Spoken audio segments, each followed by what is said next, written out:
Hi, welcome to part 5 of Wishpond's Email Marketing Masterclass. And in this section, we're going to talk about growing your email subscribers.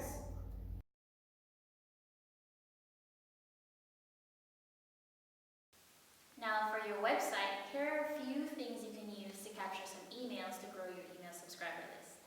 One, you can have website pop-ups. Now, you can have a pop-up to come up when someone automatically enters on your website or when they're just about to leave. You can also have a pop-up if someone's looking for a discount or certain information on your website. Now, next up are opt-in forms. Now, usually, if you see an ebook that you'd like to download or something shareable like a checklist, a to-do list, or maybe some features that you may want that you'd have to download, usually an opt-in form comes up where you'd have to put your name, email address, and sometimes other personal details. But an opt-in form is a great way to capture emails because you're giving someone something they want, and in return, you get their email. Another way you can grow your subscriber list is by capturing emails from orders. If you're an e-commerce website, you can capture your emails from the orders that customers make.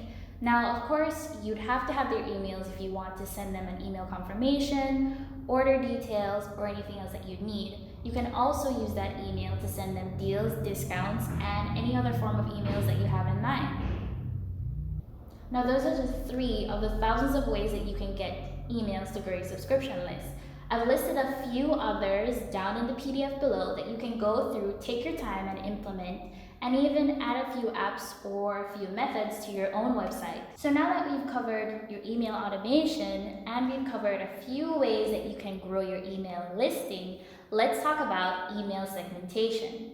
Now, email segmentation is very important, especially if you're going to be sending out a lot of different services, topics, or content. And now that ends part 5 of how to grow your email subscribers.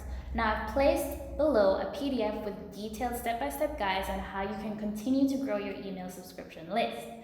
And if you need any help or maybe you have some more questions, don't be afraid to reach out to me. I'm always happy to help.